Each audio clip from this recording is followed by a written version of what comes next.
use the platform like your life depends on it. Start digging in deeper. If it's just like, the lead, go in deeper, schedule some time and just like learn go to Sync U, get some nuggets. Just even if you get one nugget out of a Sync U, it will change your database. It might help you close more deals, but it also might help you just get that aha moment to take to the next step. Then you go to another Sync Yeah. and so stuff like that. Yeah. And then just don't be afraid to raise your hand if you need help at all with this. You have the entire Sync staff who's going to have your back and really kind of help you through as much as they can.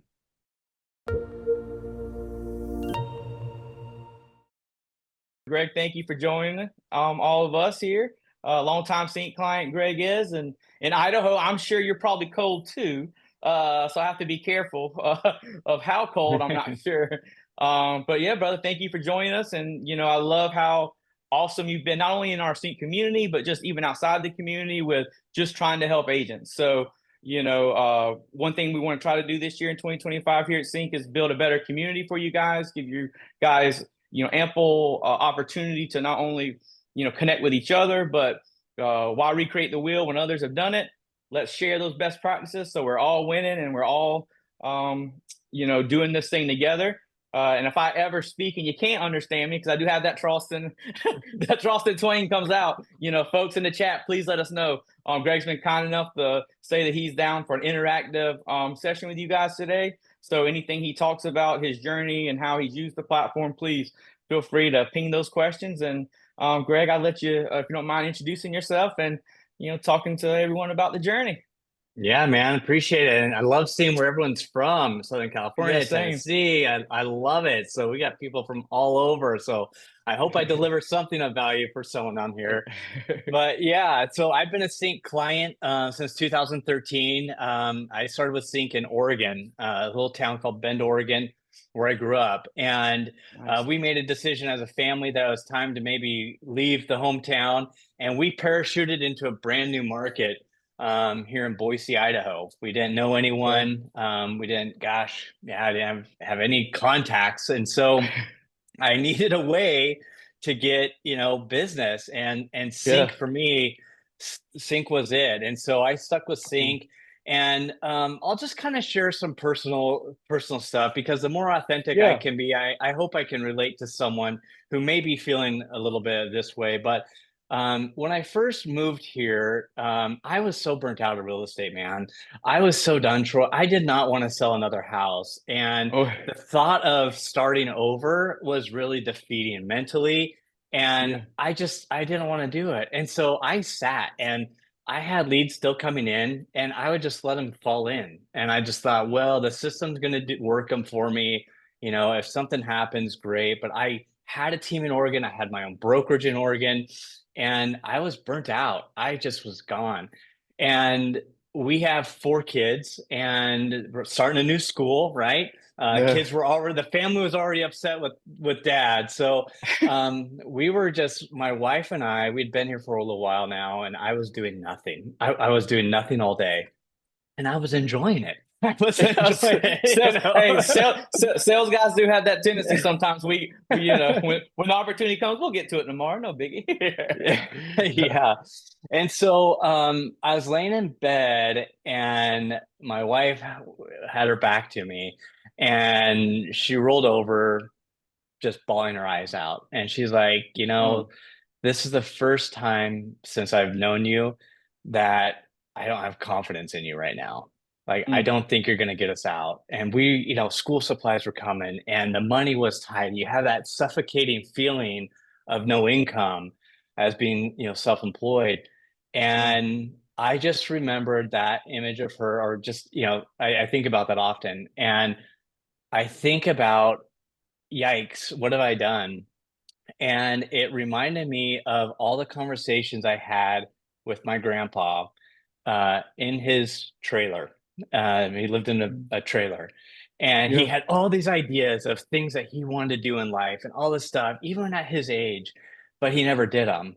And I just thought, I don't want to be my grandpa.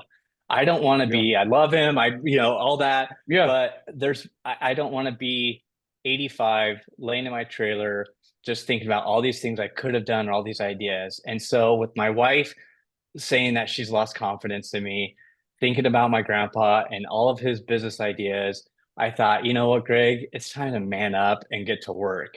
So Yeah. I did. So I started getting on the phones, calling, people, just proving to myself and to my wife more than anything that she can have confidence in me. I'm gonna take care Yeah. of her family like I always have and do Yeah. it. And so um I don't know if anyone can relate to that, how that feeling is, but it's very real and very it's just a real feeling. So I got to Yeah. work, but I didn't want to do things the way I've always done them before. I didn't want to have a rooftop logo that says Greg Langham Real Estate. I just thought, I'm in this new market. No one's going to know who I am. Like, how are they going to get behind Yeah. that? And so that's where Bigfoot kind of came into my I logo, love. my branding is in the Pacific Northwest and in the United States. Bigfoot's a thing. I'm not a Bigfoot believer. I'm not like the guy who goes and listens to Bigfoot podcasts, but I knew that Bigfoot was an iconic image that people could recognize right away. And so Yeah. I thought, man, I'm moving to Idaho. A lot of people are moving to Idaho. Bigfoot's moving to Idaho. So I just kind of brainstorming, like, go Idaho, like Bigfoot's going to Idaho. And so that's kind of where that branding came into play. And I worked with the Yeah. guy to kind of get the logo right. But I thought, man, if I can just set myself up and build a community around my brand and push my leads into my community, I think Yeah. my chances of conversion will be a lot higher. Okay. And so we started rolling stuff out with the Bigfoot logo, and it had nothing to do, this logo has nothing to do with a house. It has no houses, no real estate website. It's just that logo. Yeah. And people started to get behind that, and it started to grow and grow and grow. And so what I started to do was obviously in all my marketing, all my signs, everything was just Bigfoot. And so when I would call my leads, because they get the email signature from the website, they'd say, "Hey, are you the Bigfoot guy?" I'm like, "Oh yeah, you know." And so we started having these conversations, and so I started to brand myself in a way that I never thought I thought of as a realtor, and in this Yeah. different Yeah. idea, and the rally behind it really kind of took off, and so it gave me some autonomy to really reach out. And so I wrapped my Hummer, I wrapped everything in Bigfoot. And so now, it's like so now every I see every company putting up Bigfoot down here in Idaho, and I'm like, I started that. I Yeah. was no. I love. Hey, But and no. instantly, I start thinking of, hey, you can't find the house you want. I found Bigfoot. I can find your house. I mean, I instantly, right when I saw it, was Yeah. like, I love the clever play. And don't worry, in Charleston, we have the swamps. That's where we think Bigfoot's hiding at. But Yeah. I love that. And were you already using Sync at the time? Whenever Yeah. that switch came? Okay, Yeah, cool. yeah. So I was using Sync and just doing the stuff and really just kind of like a little all over the place, and then I Yeah, started going to Sync U and I started picking up these nuggets that Lance and those guys put out, and I yeah, started coming back to Boise, and I'm just like, I started applying some of those things. I'm like, wait, this stuff actually works. Like, wait a second, I don't have to be a mess. Like when I'm calling my leads, like maybe I can just follow their steps with the filters and just like work those and start having yeah, success with all that. So yeah, and then I started sending out mass emails about like, hey, local events going on here in Boise. Like, here's something that you could check out. Even though I had no idea, maybe I never talked to them, I just still mhm, would put out what's happening this weekend in Boise in case they come to town and are going to have some fun. So I was consistently doing that every single week, post email blasting out the happenings of the weekend in Boise. And so yeah, I started getting responses back via email saying, "Hey, thanks so much. You've been sending these event schedules to me. I really appreciate it. I'll be coming out to Boise in 2 months. Would love to connect." I'm just like, wait a yeah, second, what? And so we yeah, started doing that more and more and more, and I realized, like, wait a second, this conversion process is more than just picking up the phone and doing. It's more interactive of what people want. And so then we started realizing that, okay, aha moment, what if we sent stuff that just was complete value add to them? No real benefit to us. Like we're not going to get a contract, but like let's meet them where they're at. Let's be the concierge desk for these leads that we haven't talked to or we haven't spoken to. Let's just offer everything we can, restaurant guides, even though we haven't talked to them. Boom, here's a restaurant guide next time you're in Boise. Let us know if we can help. Stuff like that. Yeah. And really kind of create this connection with people that we didn't really have before, where we were just dialing and dialing and dialing and just hoping to connect to find out so we could update their search criteria. But when we stepped back from that and said, hey, how can we help you? What do you need? We wanted to start giving you that information. We started noticing people were very warm to us, very warm to us. And we started to work that way. Awesome, awesome. And no, I do have on the back. We have February coming up, 17th, 19th. CINC. We're partnering with Tom Ferry too. It's like 3 days of CINC, and then you get a ticket. So thanks for that little plug. I don't want that team to think I didn't forget about them. But I see one of our questions asked, Greg. Did you have to worry about any issues with blasting too many emails or spam? Was another question. Did you run into any issues with that?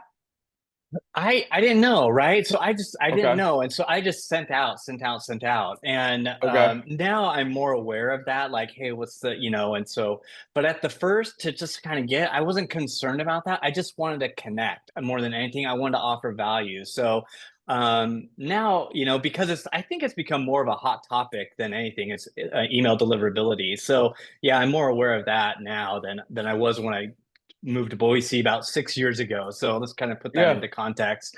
Yeah. And I just would just email blast. And I still do. I still email blast once a week. I make Okay. YouTube videos. And so I'll blast my YouTube video out once a week to anyone who has a valid email and then subscribe to an email.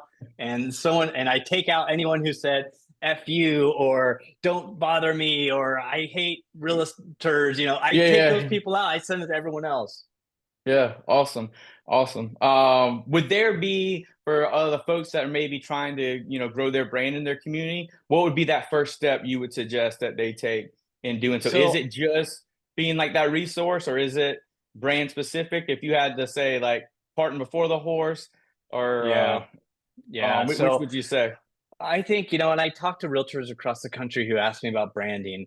And I say, first of all, like for me, Bigfoot is adventure. I love the outdoors. I love adventure. Like I Okay. just love that stuff. So to me, that kind of works. And so when I talk to realtors, I say, first and foremost, figure out what's in your heart. What do you love to do? What is it that you love? And I'll tell a quick story of a gal that I was helping her brand.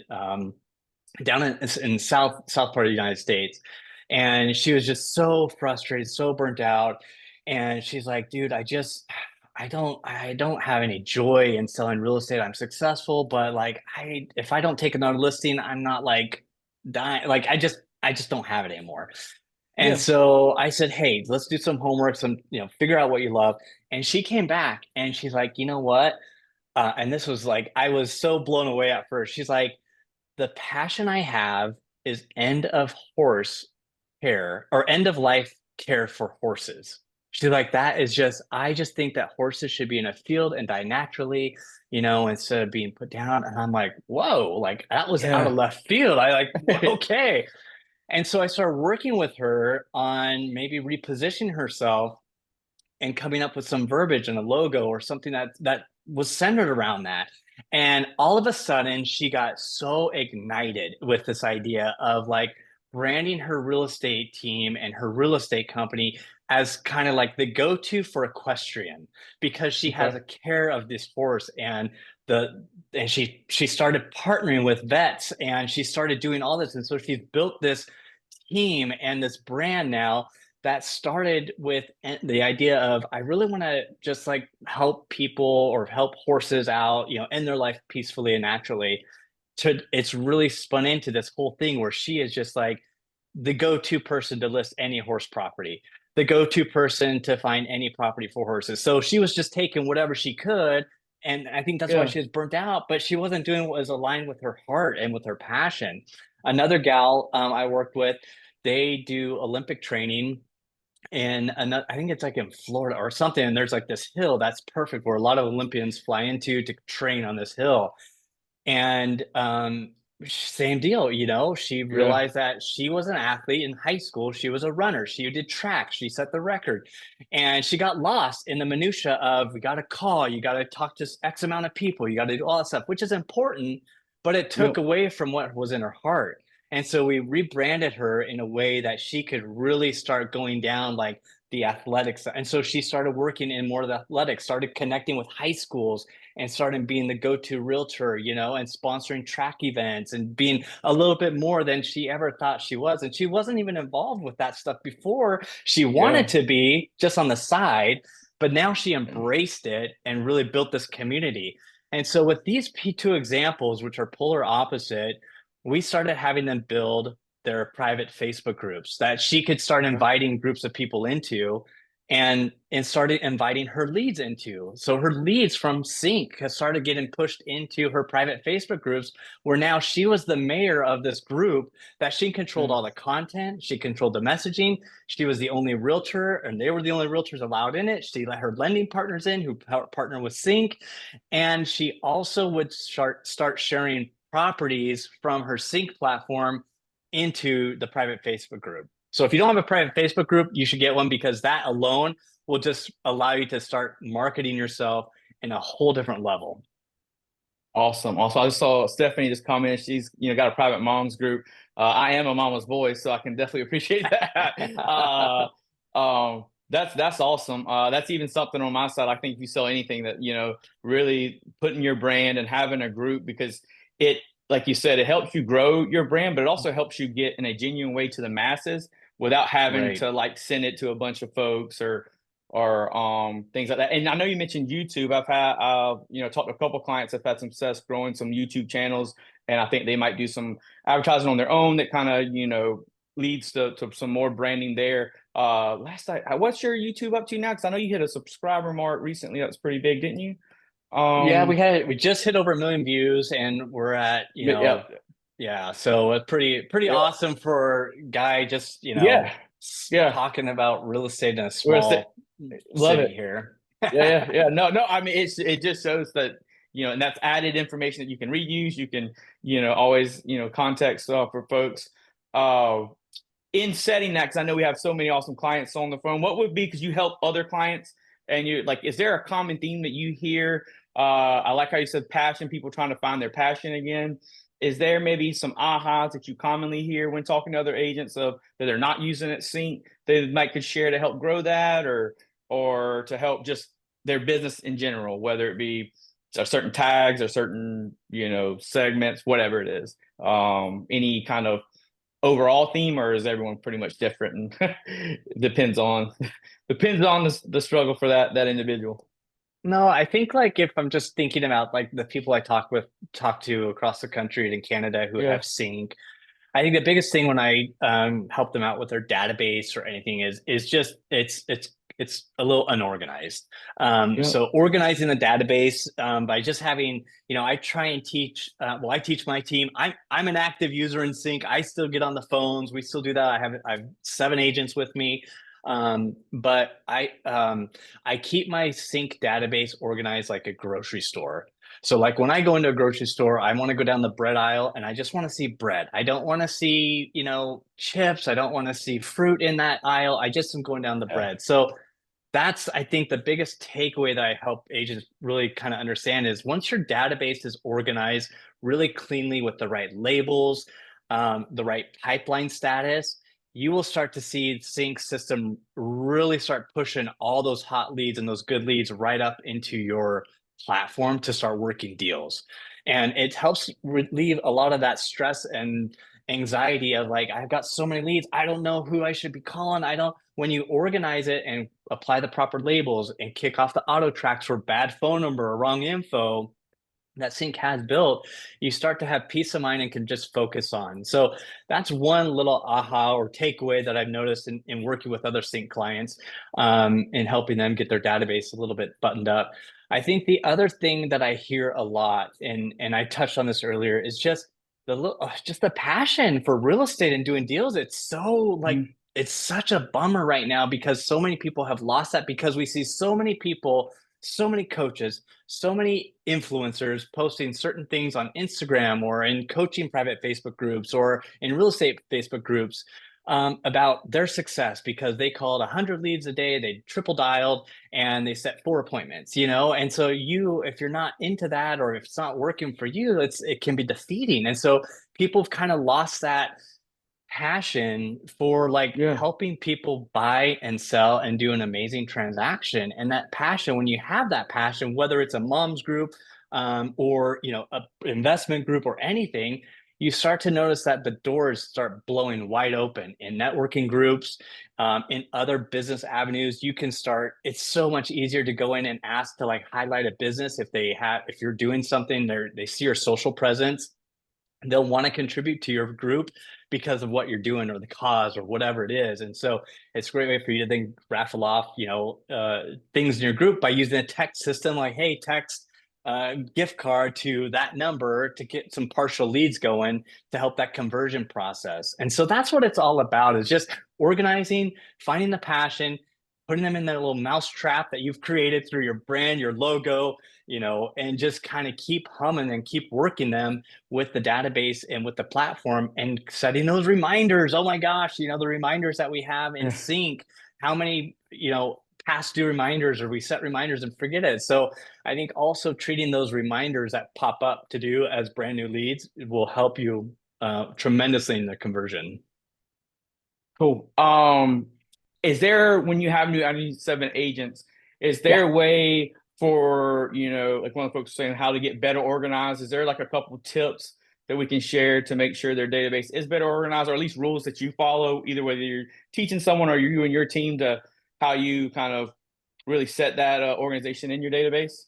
Yeah, so if you are unorganized right now and you're just like, man, I want to get a little bit more organized with, like, let's say my labels, and label these people. What we have is, and I believe Lance is the one, Lance Simpson. If you haven't been to Sync U and met Lance, you need to meet Lance. He is the Lance is the goat man. for all this stuff. So, but the label system. So basically, we would just jot down what are the common themes we have for people who aren't interested or no longer moving or have an agent. We just create a folder inside our label system that's maybe like lost opportunity or not interested. And we have in that folder, we have a subset of labels based off of the top responses that we get. So we have that organized. So we know that, hey, if someone says they have an agent, we're like, okay, we mark them, and then we move on to the next person.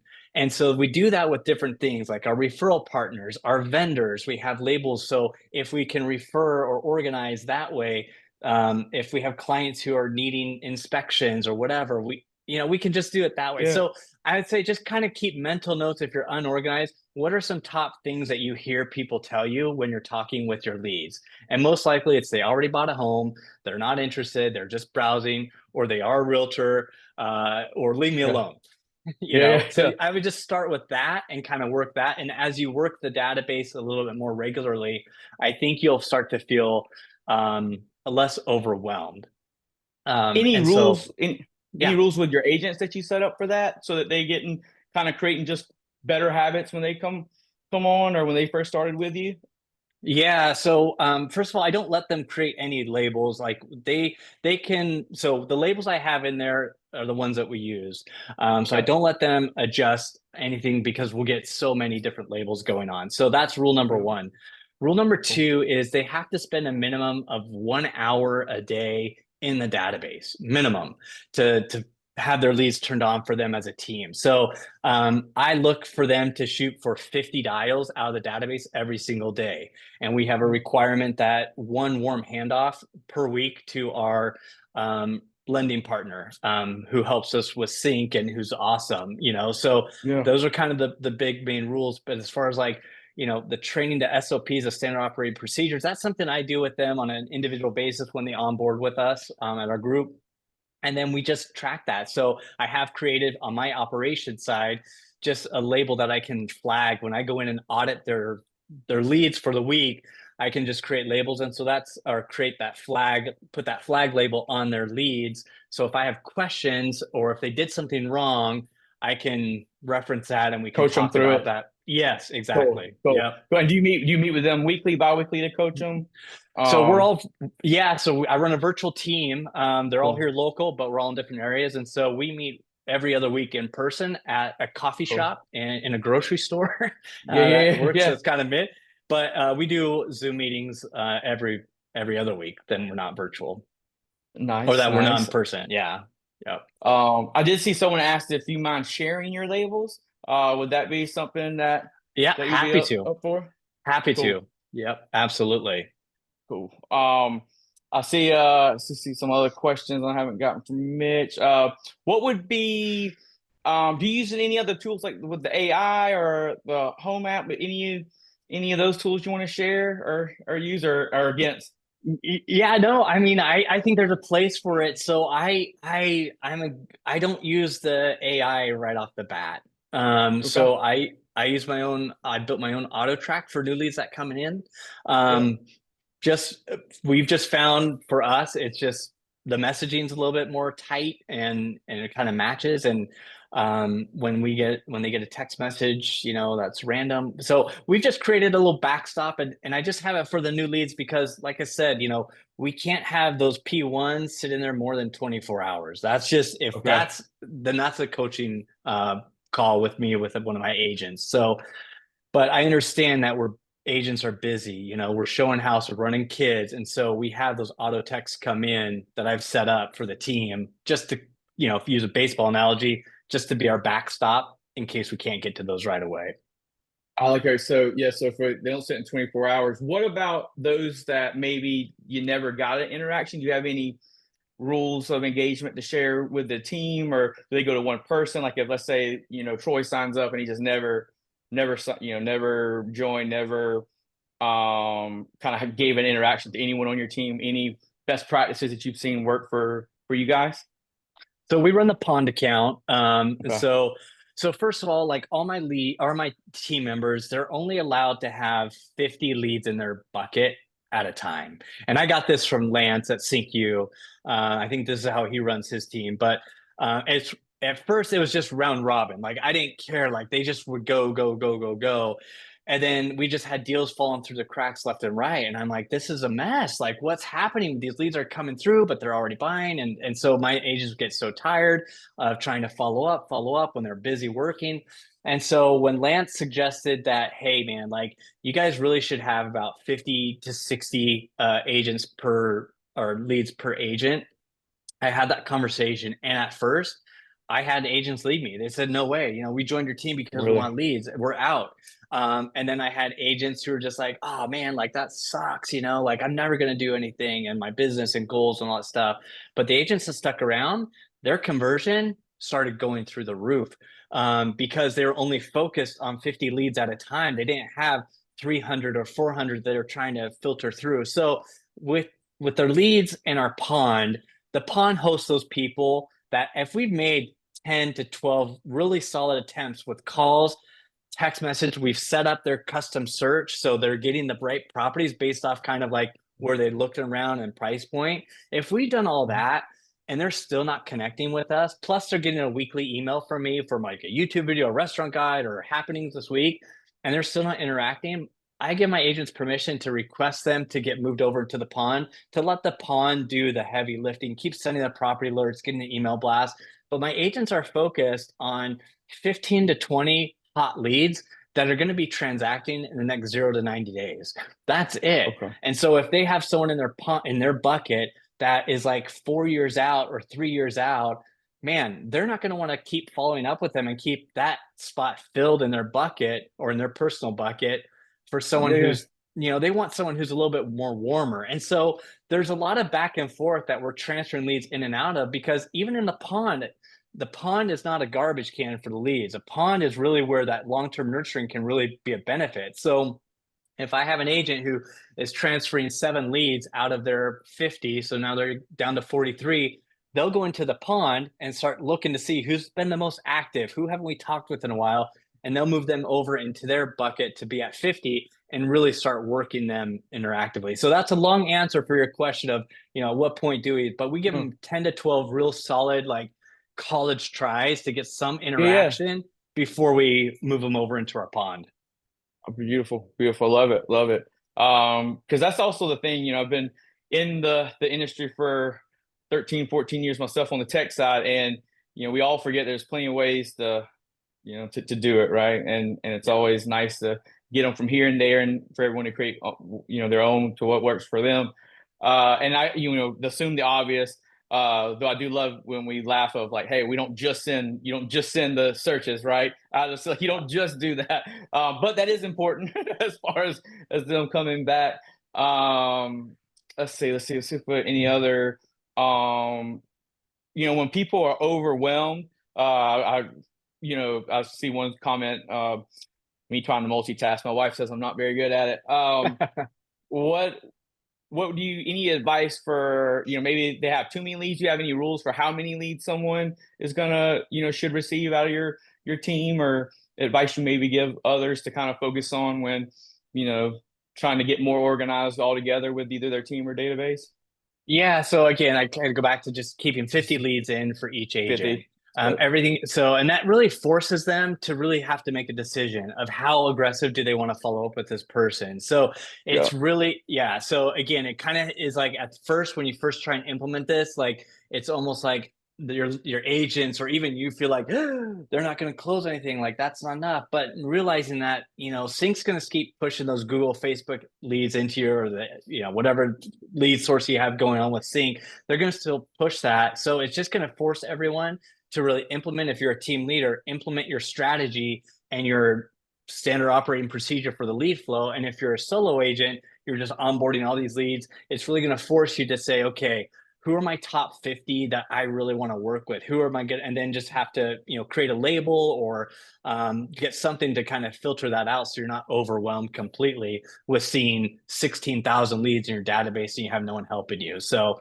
but that's probably a deeper call and deeper message with that one Yeah, yeah, person yeah, who's feeling that way. yeah, But and yeah, yeah, I was gonna say we certainly, that's what we're here for. We can share emails to, what we want to continue to add and try to find value any ways we can, guys. For there other topics that you would like to have covered, or anything that you would love to maybe learn more on, we can certainly either schedule other calls or maybe have some of our great account manager teams reach out to discuss one-off topics for you guys. I know some. I saw my boy Waylon also mentioned that how any certain text campaigns you've seen super success with.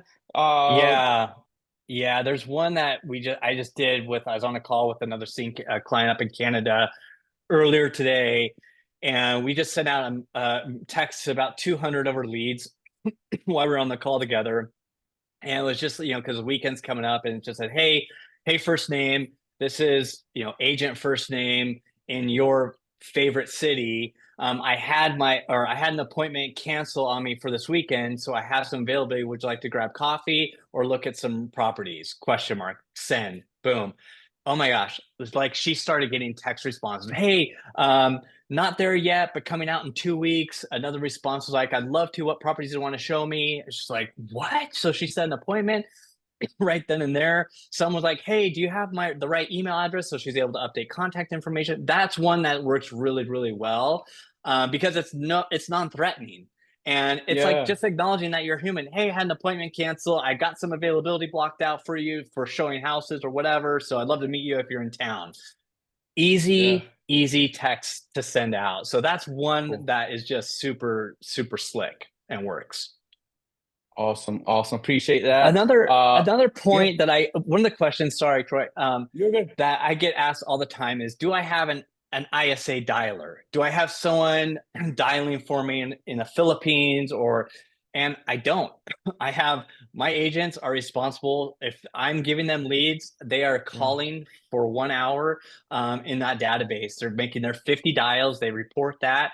And we have tried ISAs. We've tried. And what I have found to be the best for conversion is because if by miracle someone does pick up the phone and you actually have a conversation with them, they're going to want to ask you about your market. You're going to want to be knowledgeable about these different properties in different areas because their questions might be, especially if you're in a relocation market, they have no idea maybe. They may have known someone who moved there. And so we found that just having your agents be responsible to be the one dialing for us, it's been very, very effective. cool. I saw the good question. One said, how do you manage upon multiple agents calling the same leads? Who's right for the lead assigning to their bucket. Any best practices So, around that? sorry, what was that question? I think they were just whenever assigning, do you have any like that are calling multiple leads when you're running the pond Mm, account? mm, Like how to basically avoid any uh-ohs or gotcha laters when yeah. assigning to certain agents. Yeah, so the way we do it is we just round robin. Our as the leads come in, they all get round robin. So Okay. nothing, we don't have a speed to lead or anything, or I think it was switchboard Sarah. We don't do that. They just come into the agent's bucket. They work them.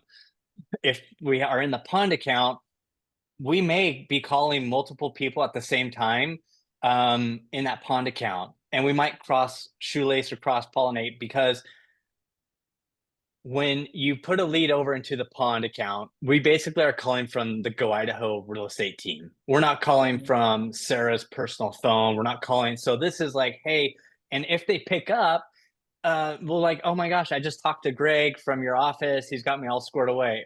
Perfect. That's great. So now I can go back to Greg. If I'm Scott, I could say, hey, Greg, I just talked to one of your leads. Like, are you handling them? Is that cool? So we don't worry about any of that stuff. We actually hope that it happens because one, they picked up the phone and Yeah. answered. Yeah. Two, it's great that they remembered who we were. So we don't Yeah. worry about that. Again, my agents are really focused on just finding those 15 to 20 people who are working. And that pond, it's like, man, at some point they got moved to the pond. Either agent A just decided it wasn't worth their time, or they just were a long-term nurture. But it's fair game in that pond, and they all know it. Awesome. Awesome. Love it.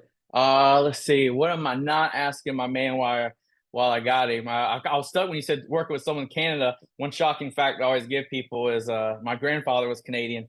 Whenever they hear the accent, they never expect it. um, so the website now lead gen. How many new leads do you have coming in a month? Are you mainly So being 6 years? Go ahead.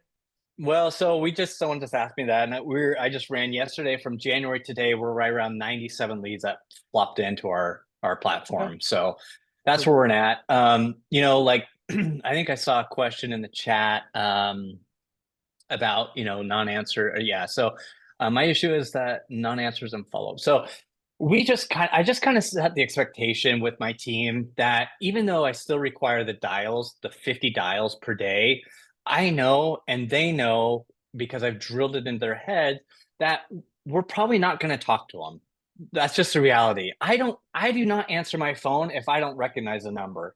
And if it goes to voicemail, I look at what it said and then I Yeah. just delete it. And that's the same thing Yeah. for real estate. So if we just go with the expectation that they're not going to answer. So we do have some operation like, if we're working our P2s and we just called them because they're a new lead yesterday, we're in the P2s again. We're going to call them again.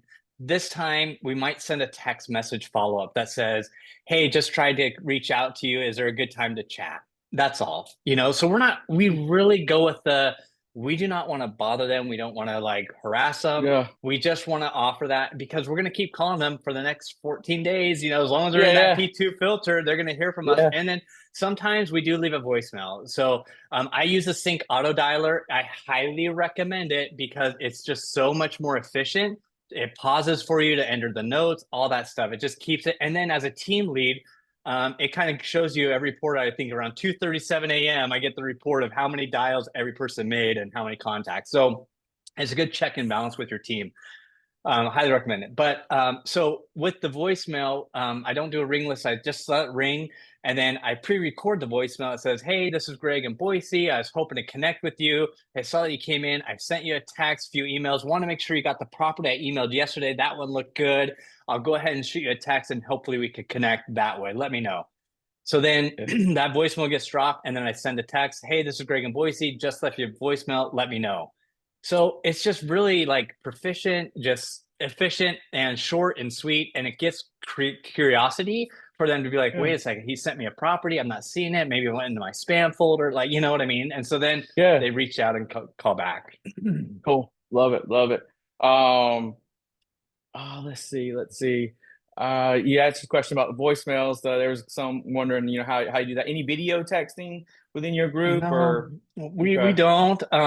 If I do record my videos via or in YouTube, I'll just put the URL in a text message and send that out, or put it in the email. Cool. So we do that. But one thing I do in my text, if I'm sending out an initial text message that I haven't connected with, and they're in my P2 filter, I always put a Calendly link in Yeah. for them to book with me a 15-minute Zoom call. Because sometimes that works. And after Yeah. post-COVID, Zoom's become kind of more of a natural practice. And so it's easier for people, and they feel more comfortable doing it at home, and with their spouse next to them. They're not going to get caught off guard with a gotcha question, or they feel like they're going to get that. So I Mhm. always put that, say, hey, if it's easier, let's go ahead and just hop on a 15-minute Zoom. Here's my Calendly, grab some time, and let's chat. And people do. It's Awesome. Yeah. surprising. People do. Yeah. No, I love that. I love that. I even like how, being a follower of your social media too, I feel like we share the same philosophy of like, whenever you're in sales, it's like you have one life, right? So it's like you share it, everything's out in the open. And that's how people, to me, that's how you really done a good job of building that community, building that trust with folks, and your willingness just to help people. So that's awesome that you've done that. In how many deals a year, sync deals a year do you think you guys close? Is it per agent? Do you So I yeah, think yeah. what's Good. awesome, and it's very trackable, is if you're in your system for a minimum 1 hour doing 50 dials and just working your database, hitting those reminders, you should be doing bare minimum 15 to 20 deals per year, just out of the sync stuff, the Google leads, the Facebook leads that sync's throwing into your account. You should be doing that. And so that's kind of the benchmark that you can set for yourself with those sync deals, and your platform. So just take 20 times the average sales price, get it by your average commission, 2 to 3%, whatever it is. That's what you Yeah. should be grossing just off your sync platform. And then when you start adding things on top of that, you start doing putting in your past client, you start adding your referrals, all that stuff. You really start to see your business explode. And if you're just a solo agent right now and you have the solo sync platform, that's a good idea for you to start thinking about. Is like, man, if I'm doing 15 deals out of this platform and I can put more money into spending, I wonder if it's going to be worth it to bring on another agent and then have them do 15 deals. And so now your team has done 30 deals, in the following year. That's awesome. So now you can start Yeah. scaling as a team leader. But that's a real good indicator if you're in that database every single day. And I don't monitor like when my agents get in the database, because we have lives. But so if it works better before, they have to go pick up their kids from school, they can focus in for a good 2 solid hours in their database without distractions. Some go in later in the afternoon when it's a little bit more quiet, all the kids are at their sports and they can focus. So I don't monitor like, hey, you got to be in your database at 9 a.m. Yeah. making phone calls. I don't roll that way, and I certainly wouldn't expect my team to roll that way, but I do expect them to do the things that I've set forth in the platform for them to accomplish. If they want to stay on the team and get leads. I do think though, and I made a mistake early on, full transparency, that I thought that this was the end all be all for my agents. Like I owed it to them, to have success based off of what they were doing. And I Yeah. realized that you can't motivate, agents to a certain point, but if you give them the tools and the parameters to work and you hold yourself to that, then you're going to be successful and your agents are going to be successful. But also understand that they're 1099 contractors, man. They will Yeah. go every which way. So you as a team leader have to be true to your own principles and your operating procedures inside sync in order to keep that team synced up to really have success in the platform. Synced up. I might have to steal that one. Have marketing say There everything you synced go. up. Next time we Love do it. this, it'll be synced up with Troy and Greg. Yeah, hey, I love it. I love it. I love it. Man, marketing is this easy? Marketing's gonna kill me for that. But I like how I know some others asking some good questions about is there any like kind of biggest changes that you made? I see with your auto tracks that made the biggest difference. That was one of the questions. I don't know if I'm asking that right. Trying to glance them over. So I go ahead. no, I was just gonna say, like we kind of like we'll run an auto track, like our text, responder like for a good, 3 weeks.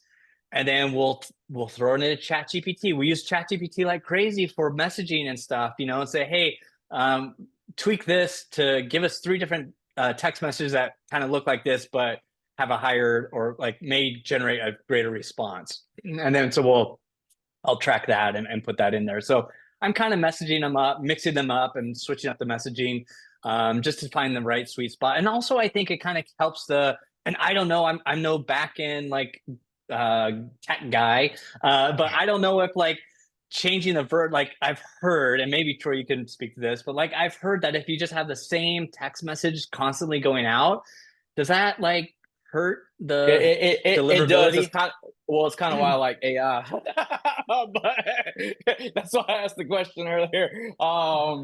Especially Sync specifically because of our team has done a great job of enhancing it Yes. on the best version possible, and it can switch up language, which does help because it's not repetitive, it's not the same.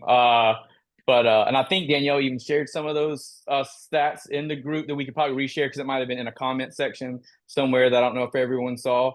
But yeah, it does affect it, right? Because that's how they police. Is it spam? Is it the same message? A lot of times we don't even realize it, but just in regular talk, even if we're regular, texting, my wife would probably argue I'm a little different because my spelling is that bad at times. That is never the same, but our speech patterns can be such the same that it might flag it just because of you literally are typing it, but you're still sending the same, information.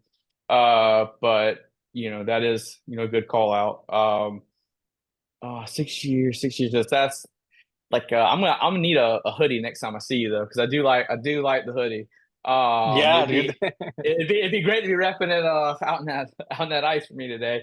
Um, what would you say would be because number one, thank you first and foremost. I know we've got 10 minutes left. Can't appreciate you always being willing to help out everybody. Such a Totally. wonderful person. So thank you for that. I appreciate that. What see some I know some people talk about times a day. Yeah. Personally myself, I've seen that differ from I always say not even just places, but the type of person that individual is and who their sphere itself is. I've seen that change up and people kind of always have to test their own rhythm. Have you seen in your area or clients you work with a specific time of Eh, day that's really worked? No, we Listen, really haven't. I think it's just whatever works for your yeah, schedule that you can really focus and yeah. block out all the noise and just really get into your database and work it. I think that's going to be your best practice. I know people get so caught up in like a certain time, we've tried it, and for us and our team and our market, it's just there isn't no Yeah. specific time or place. It's just getting in. One thing I I do have one. Sorry, I Yeah. will Yep. say Sunday afternoons I get a lot of responses for whatever because Okay. I think I'm just sitting there watching football or whatever, and Yeah. so sometimes I'll send out a quick text. So hey, and I get a lot of responses on Sundays. So if there's a Okay. specific day, but I don't like to work Sunday. I bust my butt Monday through Friday, so that I have the Yeah, yeah, weekends yeah, off. yeah. But Yeah, for anyway, sure, so for if sure. someone's looking like they have time, try reaching out on a Sunday. Cool. I like that. And with I know the expectations, like one thing you mentioned that my experience for all these years in our space, the having all the leads in one place really is, you know, kind of when I see teams that just always crush it, right? Or an individual agent who's always done well, they're not afraid to just have all their leads together, right? So that no Right. one's getting lost in the fold there. You ever get any hesitation from agents maybe joining your team to add their database? I know I've had some folks, they're like, well, Troy, how do I get this one broker like, Troy, how do I get my agents to add their leads? Like they won't add it. I'm like, at the end of the day, I can't help them trust you but I don't know if there's any tips or tricks with that, or if you ever seen Yeah, any issues with I that. mean, that it does, come up when we're onboarding an agent or two, Hmm. and they're like, they're a little hesitant. But I think shortly after they're working their platform, and I'm saying, hey, I want everyone to send a text out to their sphere past clients for this happy hour event that we're doing, and give me those responses by the end of the week. they were like, wait, how do I do that for my database? I'm like, dude, I don't know. That's why you need to get your database into the system, because you'll be able to automate and make those contacts, and you'll be able to Yeah. set the reminders so there's an autopilot that you're talking consistently to your past clients. So no, Mm. I really emphasize that these are their leads. I have a Yep. label that's just like, Agent Billy's leads, or Sphere, do not touch Greg, whatever it's going to make Yeah. them feel like, okay. Yeah. And I don't want them, if they leave the team, and Yeah. some they will eventually, there you go. And I get them out of Yeah. my system, and I don't, yeah. So I just am Cool. as pretty straight up as I can be with them, but Yeah. there are, yeah. Yeah. It's some of those, like, you'd be surprised over the years how many times we get asked that question. I'm just like, at some point, like, it's got to be, it makes me kind of nervous for those people. I'm like, well, should I be asking these questions? But love it. Any, parting wisdom for some of the Well, folks out there? I would just say this. One, if it was helpful, leave it in the chat. I want to know if this was Yeah. helpful, if this was good. Second, Yeah. I think you got to stay true to who you are. Stay true to who if you're someone who loves horses, if you're someone who loves a certain type of dog, man, start building your brand around that in your heart, because the business will start to come so much easier, and it's going to blow the doors wide open in other ways that you would never expect. I run another completely different Go Idaho Instagram that is just outdoor adventure in Idaho. And the companies that reach out to us, they're offering my team Yeah. free stays in tiny homes. We go whitewater rafting so all because of this logo and pushing what's in my heart out there. And what I love is it always bleeds back into real estate and deals and networking. So now I can have my raft guy say, hey, Greg, I'd love to send your clients, a deal. So now I can offer in a mass email into my CINC database, hey, whitewater rafting deal, courtesy of this. Here's the special code for your discount. So like whatever that is in your heart, I think that's what you have to follow in real estate, and then just build off of that and use the platform like your life depends on it. Start digging in deeper. If it's just like, the lead, go in deeper, schedule some time, and just like go to CINC U, get some nuggets. Just even if you get one nugget out of a CINC U, it will change your database. It might help you close more deals, but it also might help you just get that aha moment to take to the next step. Then you go to another CINC U, Yeah. and so stuff like that. Yeah. And then just don't be afraid to raise your hand if you need help at all with this. You have the entire CINC staff who's going to have your back and really kind of help you through as much as they can. Awesome. Awesome. Thank you. Thank you. That's Greg. Hopefully, my job, I'm newer here for the folks that don't know me. I'm third month in. So director of partnerships here for CINC. I've been in the industry for a long time, and really excited to showcase great clients like Greg. So if there's ever any information you feel like you're an expert in and would love to share the group, always let me know. And excited to really build up our community and flex our muscle to all start kicking some butt together. Love it. But Love it. Love awesome. it. Well, thank you, Greg. Hope to see you soon, brother. You got it. Take care.